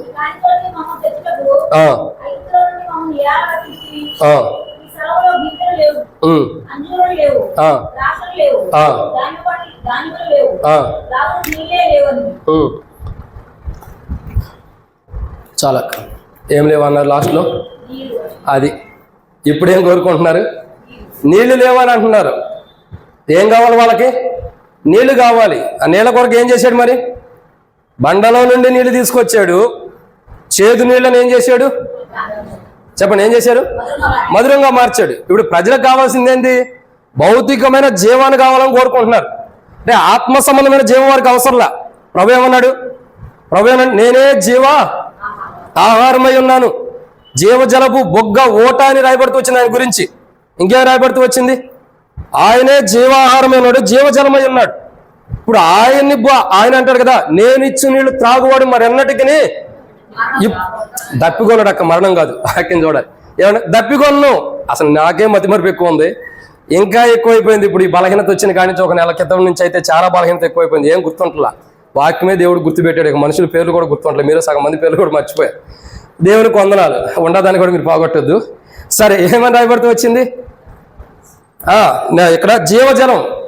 ఆయన ఏమన్నాడు? నేను ఇచ్చిన నీళ్ళు త్రాగువాడు మరి ఎన్నటికి అసలు దప్పికొనటం లేదు. ఇప్పుడు ఆయన ఎలాంటి వాడు? జీవజలపు ఊట. ప్రజలు ఏం చేస్తున్నారంటే, సో ప్రజల యొక్క విధానం ఎలా ఉందంటే, భౌతికమైన జీవజలాన్ని కోరుకుంటున్నారు. భౌతికమైన జీవజలం కాదు, భౌతికమైన జలాన్ని కోరుకుంటున్నారు, భౌతికమైన నీటిని కోరుకుంటున్నారు. మాకు ఈ నీరు ఉండాలి, మేము దప్పికొంటున్నాం, లేదా చేదుగా ఉండి ఈ నీళ్ళు ఎలా తాగగలమని భౌతికమైన నీటిని కోరుకుంటున్నారే కానీ ఆత్మ సంబంధమైన నీరు, ఆ బండలో నుండి నీరు వచ్చిన ఆ బండే క్రీస్తు. వాళ్ళు కావాల్సింది ఏంటంటే జీవజలపు ఓటైన యేసు క్రీస్తుని. అందుకే రాయబడుతూ వచ్చింది, వారు నిన్ను కాదు జీవజలపు ఓటైన నన్నును విడిచి ఉన్నారని బైబిల్ రాయబడుతూ వస్తుంది. అంటే అర్థం ఏంటి? జీవజలపు ఓట అంటే అర్థం ఏంటి? ఎవరంటే ప్రభు యేసు క్రీస్తు ప్రభు వారు. ఇక్కడ ఉన్న ఇశ్రాయేల్ ప్రజలు కానీ లవోదికాల ప్రజలు కానీ ఒకప్పుడు వారి స్థితిగతులు ఎలా ఉన్నాయి అంటే భౌతికమైన జలాన్ని కోరుకున్నారు కానీ జీవజలపు ఓటని కోరుకోవాలా. అంటే ఇప్పుడు సపోజ్ ఈ వాటర్ బాటిల్ ఉంది, బాగా దప్పిక అవుతుంది అనుకోండి, సరే వాటర్ తాగుతాం. ఎంతసేపు ఈ దప్పిక ఉంటుంది? మానవుని యొక్క పరిణామం, దేహంలో వాటర్ ఎక్కువ పరిమాణం ఉంటే ఎక్కువసేపు దప్పిక అవ్వకుండా, ఎక్కువ సమయానికి దప్పిక అవ్వకుండా ఉండేది. అదే మానవుని యొక్క దేహంలో పరిమాణం, వాటర్ యొక్క పరిమాణం తక్కువగా ఉంటే దప్పిక అవుతూ ఉండేది త్వరగా. సో నేనేమంటానంటే ఈ వాటర్ ఒకసారి తాగి మళ్ళీ తాకుండా ఉంటామా? ఏం చేస్తాం మరి? మళ్ళీ తాగటమే. అంటే ఇది శాశ్వతమైనది కాదు. కానీ ప్రజలు ఏం చేస్తున్నారంటే మళ్ళీ తాగే దాహముల గురించి చూస్తున్నారే కానీ నిజమైన జీవపు ఓట, మానవుణ్ణి ఎప్పుడు జీవింపజేసే జీవపు ఓటని ప్రజలు ఏం చేశారు? కావాలని కోరుకోలేని స్థితిలో ఉంటారు. అయినను వాళ్ళు ఏమన్నారు? మాకు నీళ్లు లేవు. అయ్యా, మీరు భౌతికమైన నీళ్లు చూస్తున్నారు. నీళ్ళు ఎలాంటివి? బాగా ఎండాకాలం మంచి వర్షం పడింది అనుకో, రాత్రి పడింది అనుకో, పొద్దున్నే కల్లా ఏమైంది? ఆవిరైపోతూ ఉండిద్ది. కదిలేదమ్మా. రాత్రి అలా వర్షం పడింది అనుకోండి, లేదా ఇప్పుడు వర్షం పడింది అనుకోండి, మనం బయటికి వెళ్ళి ఆరాధన అయిపోయిన తర్వాత బయటికి వెళ్తే ఎలా ఉండిద్ది? ఆవిరైపోయింది. అంటే అది ఎలాంటిది అంటే పర్మనెంట్గా ఉండదు. ఈ జీవం ఎలాంటిది? భౌతికమైనటువంటి ఈ నీళ్ళు ఎలాంటివి అంటే కొంతసేపు ఉండి కొంతసేపు మన దేహంలోనే ఆవిరైపోతున్నాయి. ఆవిరైపోవడం ద్వారా మళ్ళీ మనకు దప్పిక అవుతుంది. ఇశ్రాయేలు ప్రజలు కోరుకుంది కానీ లవోదికాలు ఉండేవారు గారు కోరుకుంది భౌతికమైన నీటిని కోరుకుంటూ వచ్చారు. కొంతసేపు ఉపశమనం కోసం కోరుకుంటూ వచ్చారు. కానీ దేవాది దేవుడు ఎలాంటి వాడంటే కొంతసేపు మీకు ఉపశమనం కాదయ్యా, పూర్తిగా మీ జీవితాలకు మీ ఆత్మ కూడా ఉపశమనం ఇస్తున్నా, విశ్రాంతిని ఇస్తానని చెప్పి పరిపూర్ణమైన జీవజలం ప్రజల్లో నింపుతూ వచ్చాడు. మన పురాతన కాలంలో మన పితరులు త్రాగినటువంటి బండలో నుండి నీరు, ఆ బండ ఎవరంటే క్రీస్తే. ఆ బండ ఎవరు? క్రీస్తే. ఆ జీవము క్రీస్తులోనే ఉంది. ఈరోజు ఆ జీవము ఒకనొకప్పుడు మన పితరులు ఏదైతే జీవాన్ని వారు తాగుతూ వచ్చారో, లవోదికలైన ప్రజలు ఎలాంటి జీవాన్ని తాగుతూ వచ్చారో, ఈరోజు అదే జీవాన్ని మనకు కూడా తండ్రి ఇచ్చినందుకు ఒకప్పుడు లేవు అని మనం అంటున్నాం. కానీ భౌతికమైన నీళ్ళు లేవన్నప్పుడు ఆత్మ సంబంధమైన జీవాన్ని మనలో నింపి ఇంకా మనల్ని జీవింపజేస్తున్న ప్రభుని, జీవజలపు ఓటని మనకు అనుమతించి, ఆత్మ సంబంధమైన జీవజలపు ఓట అంటే ఎప్పటికీ జీవించే ఓట మనలో నివసింపజేసినందుకు, మన ఆత్మ ఎప్పటికీ నివసించే విధంలో ప్రభు సిద్ధపరిచినందుకు ప్రభుని ఆరాధన చేయాలి. ఇది ఎన్నో మాట? 5వ మాట. సమయం అయిపోయింది. 6వ మాట చదువుదానండి. 6, 7 చదువుకుని ముగిద్దాం. సంఖ్యాకాండం 20వ అధ్యాయం 5వ వచనం. ఈ కాని చోటికి మమ్మల్ని తెచ్చుటకు ఐగుప్తులోని మమ్మల్ని ఎలా రప్పించితివి? ఈ స్థలంలో గింజలు లేవు, అంజూర లేవు,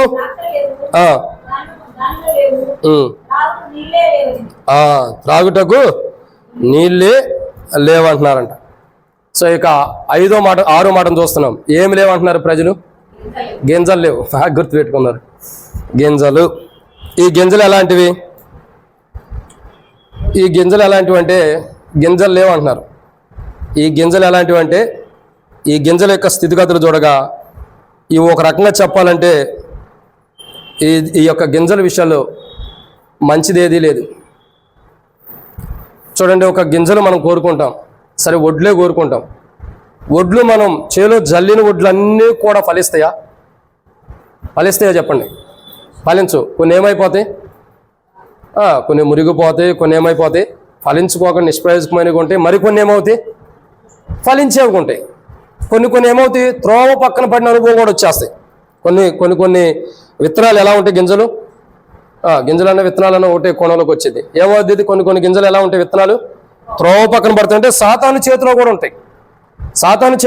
సాతాను ఏం చేసిద్ది? ఇప్పుడు చూడండి, సాతాను చేతిలో ఒక చెట్టు ఉంది. ఆ చెట్టును చూపించి అవకేం చేసింది? సాతాను చేతులు అంటే ఆ పండును చూపించింది. ఆ పండే ఉంది, చెట్టు కాదనుకోండి. పండు ఉంది, పండుని చూపించి ఏం చేసింది? ఇదిగో చూడు ఎంత బాగుందో.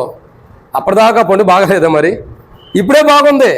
సాతాను రావటంతోనే పండుకొచ్చిన ఘనత, మహిమ, దాని యొక్క వైభవం అంతా మారిపోతూ వచ్చింది. సాతానికి ఏవైతే మాయలు ఉన్నాయో అవన్నీ ఆ పండులో కనపడిపోయినాయి. మరి పండు తిన్న తర్వాత పండు ఎలా ఉంది చెప్పండి? ఆ రమ్యమైన పండు ఇప్పుడు ఎలా ఉంది? ఆదాము అన్నాడు, అయ్యా నువ్వు నాకు ఇచ్చినటువంటి ఆమె, జీవిత భాగస్వామికి ఇచ్చిన ఆమె సగం ఆమె తిని నాకు ఇచ్చేసింది. ఇప్పుడు ఏమైపోయింది? ఆ పండు రమ్యమైనది అంతా కూడా ఏమైపోయింది? తెంచబడింది, కొరకబడింది, నవిలివేయబడింది. మధురమైనది ఏవైనా సరే నవిలివేయబడతాయా? అలాంటి స్థితిలోకి వచ్చింది. ఇక్కడ అర్థం చేసుకోవాల్సిన విషయం ఏంటంటే, గింజలు అంటే ప్రజలు ఏం కావాలని కోరుకుంటున్నారంటే, వారి యొక్క జీవితంలో మంచివి కావు వారు కోరుకుంటుంది. మంచి గింజలను కోరుకోవట్లా. ఏం చేస్తున్నాడు? ఏం కోరుకుంటున్నారు? భౌతికమని త్రోవ పక్కన పడే కానీ, లేదంటే మురిగిపోయేటటువంటి కానీ, ఫెయిల్ అయిపోయే గింజలను కోరుకుంటున్నారు. ఈ గింజలు ఫలిస్తాయి అన్న నమ్మకం లేదు. ఈ గింజలు మనుషుల్ని తృప్తిపరుస్తాయి అన్న నమ్మకం లేదు. ఒక గుప్పిడి పిడికిలు విత్తనాలు తీసుకెళ్ళి నువ్వు చల్లినప్పుడు ఆ పిడికిడి విత్తనాలు కూడా ఫలిస్తాయన్న నమ్మకం లేదు. ఫలిస్తాయా? పిడికిడి కాదులేండి, ఒక బస్తా ఒడ్లు తీసుకెళ్ళి చేలేస్తాం, ఒడ్లన్నీ ఫలిస్తాయా? ఫలించు. ఎందుకని? కొన్ని ఫలించలేనివి ఉంటాయి, కొన్ని నిష్ప్రయోజకమైనవి ఉంటాయి. కానీ ఇక్కడ ప్రజలు ఏం కోరుకుంటున్నారంటే, నిష్ప్రయోజకమైనవి, ఫలించలేనివి, క్రీస్తులో లేని వాటిని కోరుకుంటున్నారు. అది ప్రాముఖ్యమైన విషయం. ప్రభు ఏమన్నాడు? నాలో ఫలింపని ప్రతి తీగను తీసివేస్తానని అంటున్నాడు. నాలో ఫలించే ప్రతి తీగ మరి అధికముగా ఫలించాలని కోరుకుంటున్నాడు. ఇప్పుడు చెప్పండి, వీళ్ళు ఏ గింజలు కావాలని కోరుకుంటున్నారు? ఫలించలేని గింజల కొరకు కోరుకుంటున్నారు. ఫలభరితమైన లేని గింజల కొరకు, త్రోవ పక్కన పడే గింజల కొరకు. ఇంకా చెప్పాలంటే ఆ గింజలు ఎలాంటివంటే ఇక్కడ రాయబడుతున్న మాట, మంచివి కాని గింజలను కోరుకుంటున్నారు. అంటే ఆ గింజల వల్ల ఏదో మాకు మేలు జరుగుతుంది, వాటి వల్ల మేము ఫలించవచ్చు, వాటి వల్ల మాకు ఒక రకంగా చెప్పాలంటే, ఇంకా చెప్పాలంటే గింజలు ఎందుకు కోరుకుంటారు తెలుసా? ఒక చెట్టు గింజ అంటే విత్తనము. విత్తనం ఏం చేస్తుంది మనకి? వచ్చే విత్తనం పెట్టంగానే ఏమైంది? మొలకెత్తిది. మొలకెత్తిన తర్వాత ఏమైంది? చెట్టు అయింది. చెట్టు అయిన తర్వాత మానవుడికి ఏం చేసిద్ది? నీడనిచ్చింది. ఫస్ట్ కొన్ని చెట్లు, ఫలాలు ఏమైనా చెట్లు కూడా ఉంటాయి అక్క. ఏమవుతుంది? చెట్టు ఏదైనా అసలు ఫలం ఇచ్చినా ఇవ్వకపోయినా చెట్టు ఏం చేస్తుంది? మానవుడు నీడనిస్తుంది. ఇప్పుడు వీళ్ళు కోరుకుంటున్నది ఏంటి? విత్తనాలు కోరుకుంటున్నారు, గింజలు. ఎందుకు ఈ గింజలు? భౌతికమైన నీడ కావాలని కోరుకుంటున్నారు. ఏం కోరుకుంటున్నారు? భౌతికమైన నీడ కావాలి. మేము ఎండలో వెళ్ళేటప్పుడు ఏం కాకూడదు, ఎండ దెబ్బ తగలకూడదు, వడదెబ్బ తగలకూడదు, హ్యాపీగా ఎండలో తిరగాలి. ఇంకా మాకు అలసిపోయినటువంటి అనుభవం ఉండకూడదు. అంటే భౌతికమైన నీడని ప్రజలు కోరుకుంటూ వస్తున్నారు. కానీ దేవుని యొక్క వాక్యం ఏమంటుందంటే, దేవుని యొక్క వాక్యం చెప్పే మాట ఏంటంటే, సిలువ చెంతకు మనం వచ్చినప్పుడు, సిలువలో మనల్ని దాచి మన మీదకు వస్తున్న ఉగ్రతని, ఆ యొక్క సిలువని నీడలో మనల్ని దాచి ఆయన ఉగ్రతను తీసివేశాడు. ఆయన ఉగ్రతని తీసివేశారు. ప్రజలు ఏం చేస్తున్నారంటే, భౌతికమైన గింజలు అంటే విత్తనాలు కోరుకుంటున్నారు. ఎందుకంటే ఏదో ఒక నీడ ఉండిద్దేమో, చెట్లు ఉంటే, ఏదో ఆహారం ఉంటే ఆహారం తీరిద్దేమో, ఆకలి తీరిద్దేమో కోరుకుంటున్నారు. అంతేగాని వారి ఆత్మ సంబంధమైన విధానంలో, వారి ఆత్మ కాపాడబట్టడం కొరకు, వారి ఆత్మ జీవించడం కొరకు, వారి ఆత్మ చక్కగా నేనంటే పరలోక రాజ్యంలో సంతోషంగా ఉండటం కొరకు వాళ్ళు ఆశిస్తున్నా. ఈరోజు లవోదికలు, ఇశ్రాయేల్ ప్రజలే కాదు, లవోదిక స్థితిగతులు కూడా ఎలాగున్నాయి. అయితే యేసుక్రీస్తు ప్రభువారి గురించి ఒక మాట రాయబడుతూ వచ్చింది. ప్రకటన గ్రంథంలో 21వ అధ్యాయంలో మనం చూసినట్లయితే 22, 21, 22 అధ్యాయంలో యేసుక్రీస్తు ప్రభువారు, ప్రభువే పరలోక రాజ్యంలో ఏమై అన్నాడు? దేవాలయం అన్నాడు. ఆయనే ఏం చేస్తున్నాడు? దానిలో ఏ అభ్యంతరత లేదు. ఆయనే సర్వాధికారి అన్నాడు, ప్రకాశిస్తున్నాడు. ఇప్పుడు చెప్పండి, గొర్రెపిల్ల ఏమై ఉంది? ప్రజలకి నేడెక్కడుంది? ఇప్పుడు ప్రజల యొక్క ఆత్మలకి నేడెక్కడుంది? ఇప్పుడు దేవాలయం, ఇది దేవాలయం అండి. ఈ దేవాలయంలోకి వచ్చిన తర్వాత ఎండ వస్తుందా? ఈ దేవాలయంలో ఎండతో మనము నష్టపోతున్నామా? లేదు. ఎలా ఉన్నాం? చక్కగా నీడను ఉన్నాం. ఇప్పుడు పరలోకంలో దేవాలయం ఎలాంటిది? మనకు నీడనిచ్చేది. అర్థమైందండి? నీడనిచ్చిందా లేదా? ఇప్పుడు ఏమవుతుంది? గొర్రె పిల్లే మనకు ఏమై ఉంది? దేవాలయం అయి ఉందంట. ఆ గొర్రె పిల్లే ప్రకాశిస్తూ వస్తుంది. కానీ ప్రజలు కోరుకున్నది ఏంటి? అందుకే ఒక మాట రాయబడుతూ వచ్చింది, గోధుమ గింజ ఏం చేయాలా? అది భూమిలో పోయాలా? భూమిలో వేయబడిన తర్వాత ఫస్ట్ ఏమవ్వాలా? చచ్చిపోయిన తర్వాతే మొలకెత్తిద్ది. మరి గోధుమ గింజ ఎవరు? ప్రభువైన యేసుక్రీస్తు ప్రభువారే. ఆయన మన కొరకే చనిపోయి ఆయన పెద్ద వృక్షంలాగా ఇప్పుడు అవుతూ వచ్చాడు.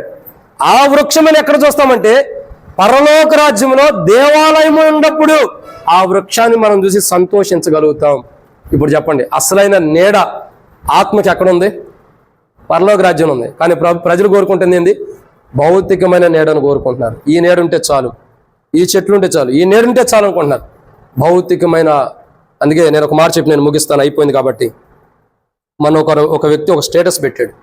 ఏమని పెట్టాడంటే వాట్సాప్లో, ఓ పక్క ఏసీ పెట్టాడు, కింద చెట్లు పెట్టాడు, చెట్టుకి మళ్ళీ ఏసీ పెట్టాడు. అర్థమవుతుందండి? ఒక ఏసీ పెట్టాడు సపరేట్గా, దాని కింద ఇంకో పార్ట్, సెకండ్ పార్ట్లో ఏం పెట్టాడంటే చెట్టు పెట్టాడు, చెట్టుకి ఏసీ పెట్టాడు. నాకు అర్థం కాల, చెట్టుకి ఏమైనా కరెంటు పెట్టి దాని నుండి ఏసీ ఏమైనా లాగుతున్నారా డౌట్ వచ్చింది. కింద క్యాప్షన్ ఏమిచ్చాడంటే, మన జీవితాలు చెట్టును నరుక్కోవటం ద్వారా ఏసీల మీద ఆధారపడ్డాం. ఈ చెట్టును నరుక్కోకుండా ఈ చెట్టును కాపాడుకుంటే అదే మంచి చల్లదనాన్ని ఇచ్చేది. ఇప్పుడు ఎండాకాలంలో మనం ఏం కోరుకుంటాం? చల్లదనం కావాలి, మంచి ఏసీ కావాలని కోరుకుంటాం, అవునా కదా? చల్లదనాన్ని కోరుకుంటాం. అదే మంచి చెట్టు ఉంటే ఆ చల్లదనం కోసం, ఏసీ కోసం 30,000 మనం ఖర్చు పెట్టవసరంలా. 30 ఏళ్ళు మనం కాపాడేది ఉంది. ఏసీ 30,000 పెట్టి కొనుక్కొస్తాం, 50,000 కొనుక్కొస్తాం, 50 సంవత్సరాలు కాపాడిద్దా? అదే ఒక చెట్టు చల్లదనాన్ని ఇచ్చేది ఉంటే 50 సంవత్సరాలు కాదు, 100 సంవత్సరాలు బతికిన చెట్లు కూడా ఉంటాయి. మరి ఏం పోగొట్టుకుంటున్నారు ప్రజలు? అది చెప్పండి, ఏం పోగొట్టుకుంటున్నారు? అసలైన నీడనిచ్చే శాశ్వత కాలం ఉండేట్టు వాటిని పోగొట్టుకుని భౌతికమైన వాటి మీద మనసు పెట్టుకున్నారు. ఇప్పుడు వీళ్ళు ఏం చేస్తూ వచ్చారు? ఇశ్రాయేలు ప్రజలు కానీ, లవోదికలు ఉండేవారు కానీ, భౌతికమైన ఆ చెట్టు ఎవరంటే యేసుక్రీస్తు ప్రభువారే. ఆక్సిజన్ ఇచ్చేది కానీ, జీవాన్ని ఇచ్చేది కానీ, మనం చల్లగా ఉంచేది ఎవరంటే యేసు ప్రభువారే. యేసు ప్రభువారిని ప్రజలందరూ నరికి వేసుకుని, ఆయన వద్దనుకుని, ఆయన కాదనుకుని భౌతికమైన ఏసీగా అంటే భౌతికమైన వాటిని కావాలనుకుంటున్నారు. అటువంటి స్థితిలో ఉన్నప్పుడు ప్రభు మాట్లాడాడు, అయ్యా నిజమైన ఫలాన్ని ఇచ్చేది నేనే, నిజమైన చెట్టుని నేనే, గోధుమ కిందని. నేలలో పడి, నేలంటే భూమి మీద, భూలోకంలోకి వచ్చి చనిపోయి మరలా ఫలించేవాడు కాదు, ఫలించిన వాడు నేనే. సర్వాధికారం నాకు ఉంది. ఎందుకంటే నేల మీద, భూమి మీదకి వచ్చి, భూలోకంలోకి వచ్చి నేను చనిపోయి మరలా ఫలించాను. ఆ సర్వాధికారంతోనే మిమ్మల్ని నేను కప్పి నా చక్కటి నీడలో మిమ్మల్ని కాపాడుతా. అందుకే రూతు గ్రంథంలో ఒక మాట ఉంది, ఇశ్రాయేల్ రెక్కల కింద, ఇశ్రాయేల్ యొక్క దేవుని యొక్క రెక్కల కింద సురక్షితంగా ఉండటానికి వచ్చింది అని బైబిల్ రాయబడుతూ వచ్చింది. అంటే అర్థం ఏంటి? ఆ దేవుని యొక్క కిందకు వచ్చినప్పుడు మనకేమవుతుంది? ఆ దేవుడే మనకు నీడగా ఉండి ఏం చేస్తున్నాడు? మనకి కావలసినటువంటి వాటన్నిటిని వచ్చే ప్రతి కీడు నుండి, అపాయం నుండి కాపాడుతున్నాడు.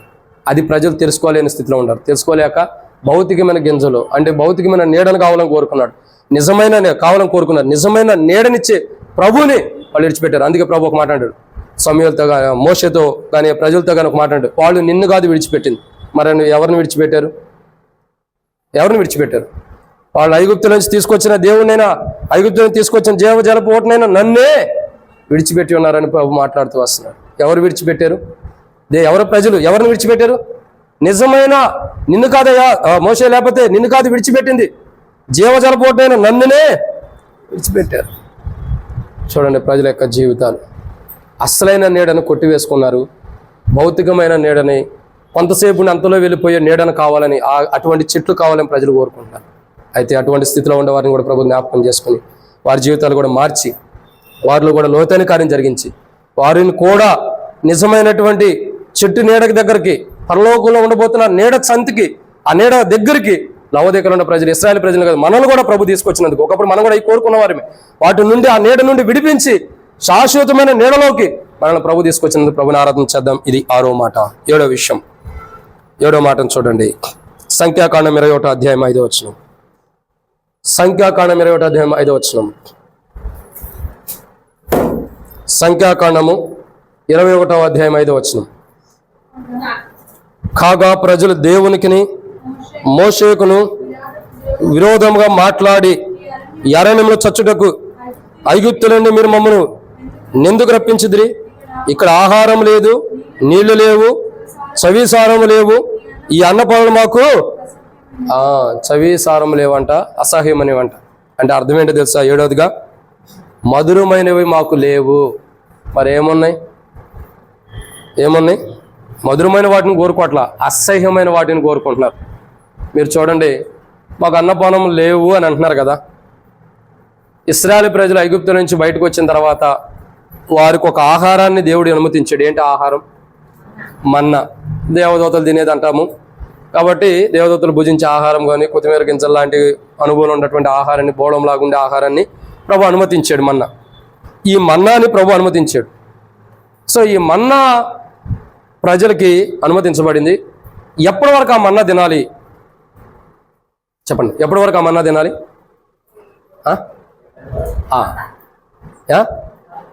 చెప్పండి. పగలు. మరి రాత్రి ఏం చేయాలా? పొరపాటు అక్క, ఇంకా చాలా ఉంటాయి కాబట్టి నేను మర్చిపోతాం. మళ్ళీ మీరు చెప్తే కాబట్టి చెప్పదులే, నేనే చెప్పేస్తాను, అయిపోతాం. పొద్దున, మధ్యాహ్నం, రాత్రికి మీకు అవసరమే తినగలిగిన, ఎప్పుడే టైంలో తింటారా తినగలిగినంత వరకే ఆ మన్నాను కూర్చుకొనుడి. మళ్ళీ ఎక్కువ కూర్చుకోవద్దు. నువ్వు తినగలిగినంతే కూర్చుకో. ఎక్కువ కూర్చుకుంటే ఏమైపోతుంది? ఇప్పుడు చెప్పండి, ఏమైపోతుంది? చెప్పండి, ఏమవుతుంది? సిస్టర్స్ బాగా చెబుతున్నారు, చెప్పండి. పురుగులు పడుతుంది. చూడండి, నాలాంటి ఒక కక్కుర్తి అతను రేపు దొరికిద్దో లేదో అని చెప్పి ఎక్కువ కూర్చుకున్నాడు. ఈరోజు సరిపోయింది, తిన్నాడు. పొద్దున్న ఏమైంది? పురుగులు వచ్చేస్తున్నాయి. అంటే ఆహారం ఎలాంటిది? అది అప్పటి వరకే.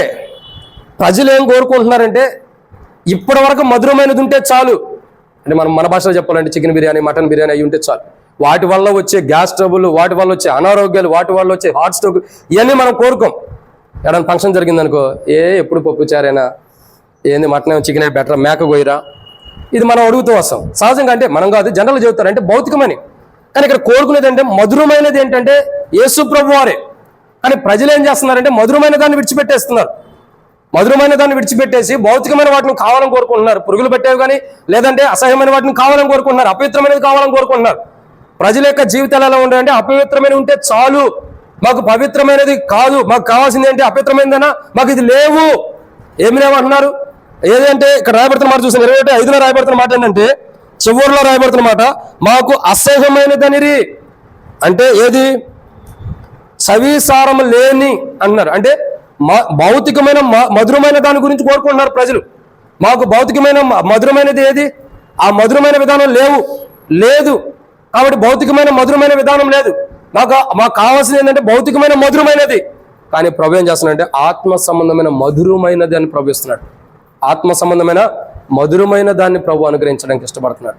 కానీ లవోదికలు కానీ, ప్రజలు కానీ, ఇశ్రాయేలు ప్రజలు కానీ, భూమి మీద జీవిస్తున్న ప్రజలు కానీ మధురమైన ప్రభుని విడిచిపెట్టారు. ఏం చేశారు? మధురమైన ప్రభుని విడిచిపెట్టారు. కానీ ఆ మధురమైన ప్రభు ఎంత మాధుర్యం కలిగిన వాడో అది తెలియపరచడం కొరకు మనకు సువార్తను ప్రకటించి, సువార్తను తెలియపరచ, సువార్త ప్రకటించబడిన ద్వారా, సువార్త ద్వారా ప్రభు ఎంత మధురమైన వాడు, ఎంత మాధుర్యం కలిగిన వాడు. ఇప్పుడు పాట పాడతాం, ప్రభు నీ వాడను, నీవు నా ప్రభుడవు, ఇంకా 10,000 మందిలో అతికాంక్షణీయుడు, ఇంకా జుంటెదైన దారుల కంటే శ్రేష్టకరమైన, ఎన్నెన్ని పాట ద్వారా ఎన్నెన్ని విధానాలు ప్రభుని గడపరుస్తామో. ఇంత మధురమైన విధానంలోకి ఎలా వచ్చామంటే సువార్తను మనం వినటం ద్వారా. ఈ సువార్త ఎలా వచ్చిందంటే దేవుడు తన కృపను బట్టి పరిశుద్ధాత్ముడి ద్వారా ప్రభుని యేసుక్రీస్తు ప్రభు ఈ లోకంలో చేసిన గొప్ప కార్యాన్ని మనం తెలియపరిచి రక్షణ అనుభవంలోకి నడిపించి ప్రభు యొక్క మాధుర్యాన్ని మనం తెలియపరుస్తూ వచ్చాం. ఈ మాధుర్యం ఒకప్పుడు లవోదికకు లేదు. ప్రభు యొక్క మాధుర్యాన్ని ఒకప్పుడు లవోదిక అనుభవించరా.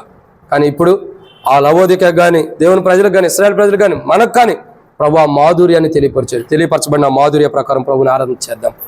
7 విషయాలు చెప్పండి. ప్రజలు లేవు, ప్రజలు కాదు, మాకు లేవు అని చెప్పినవి ఏంటంటే 7 విషయాలు. ప్రభు ఏమంటున్నాడు? నువ్వు చల్లగానేను వెచ్చగానేను లేవని ప్రభు అంటున్నాడు. కానీ మనం ఏమన్నాం? మాకు లేవు అన్నాం. ఏం లేవు అన్నాం? మొట్టమొదటిగా ఆహారం లేదు, భౌతికమైన ఆహారం లేవన్నాం. 2 దానిమ్మ పండ్లు, 3 అంజురులు, 4 ద్రాక్షలు, 5 3 ద్రాక్షలు, 4 అంజురులు, 5 త్రాగుటకు నీరు, 6 గింజలు, 7 మధురమైనది. అపవిత్రమైన దాన్ని కోరుకుంటున్నారు, మధురమైన దాన్ని కోరుకోవట్లేదు. ఇటువంటి 7 అంతల అనుభవం కలిగిన ప్రజల్ని ప్రభు జ్ఞాపకం చేసుకుని, భౌతికమైన బలం కాదు ఆత్మ సంబంధమైన బలం, భౌతికమైన సంతోషం కాదు ఆత్మ సంబంధమైన సంతోషం, భౌతికమైన నీడ కాదు ఆత్మ సంబంధమైన నీడ, ఆత్మ నష్టంగా ఉండి కాలిపోకుండా నరకంలో జీవింపజేసే అనుభవంలోకి ఈ ఆత్మను ప్రభు తీసుకొచ్చినందుకు ప్రభుని ఆరాధించదాం. ప్రభా, నా జీవితాలు కూడా ఒకప్పుడు లవోదికలాగా, ఒకప్పుడు ఇశ్రాయేలు ప్రజల్లాగా, లోకంలో ఉన్న ప్రజల్లాగా నా జీవితం కూడా ఉన్నప్పుడు నన్ను కూడా మార్చి, నా జీవితంలో కూడా గొప్ప కార్యం జరిగించి, నా కొరకే నువ్వు కలువరిశిల్లో ప్రాణం పెట్టి చనిపోయి సమాధి చేయబడి మీరు పొందిన గాయముల చేత, మీరు పొందిన దెబ్బల చేత నాకు 7 అంతల అనుభవంలో ఉన్న నన్ను, నా జీవితాన్ని మార్చి ఒక రూపాంతరంలో తీసుకొచ్చావు. జీవజలం ఇస్తున్నావు. భౌతికమైన సంతోషం కాదు ఆత్మ సంబంధమైన సంతోషాన్ని ఇస్తున్నావు. నా దేవా, నాకు భౌతికమైన బలం కాదు ఆత్మ సంబంధమైన బలాన్ని ఇస్తున్నావు. అంత మాత్రమే కాదు తండ్రి, నా జీవితంలో మంచి నీడగా ఉంటున్నావు, మధురమైన అనుభవంలోకి నడిపిస్తున్నావు. ఇవన్నీ ఏడంతల అనుభవంలోకి నన్ను తీసుకొచ్చినందుకు లవోదికనే కాదు, నన్ను కూడా అట్టి అనుభవంలోకి నేను లేవన్నా నన్ను విడిచిపెట్టుకోకుండా నన్ను ఈ ఏడంతల అనుభవంలోకి లవోదికలాగా నన్ను కూడా తీసుకొచ్చినందుకై, ఇశ్రాయేలు ప్రజలకు తీసుకొచ్చినందుకై నీకు వందనాలు ప్రభా, కృతజ్ఞతలు ప్రభా. నిజంగా నేను లేవు అని నిన్ను నిందించిన, లేవని నిన్ను అవమానించిన, లేవని నిన్ను గాయపరిచిన, లేవని నిన్ను ప్రభా నీ మీద నింద వేసిన, నీవైతే నేను విడిచిపెట్టుకోకుండా నేను లేవన్నవని నాకు ఆత్మ సంబంధమైన విధానంలో పర సంబంధమైన వాటి అన్నిటిని నాకు అనుగ్రహించినందుకై నీకు రుణస్తుని ప్రభు అని ప్రభుని ఆరాధన చేద్దాం. ఏమిచ్చిన రుణస్తుని ప్రభు అని ప్రభుని ఆరాధన చేద్దాం. అంటే ఆరాధన చేయనట్టు ప్రభు సాయించిన గాక. ఆమేన్.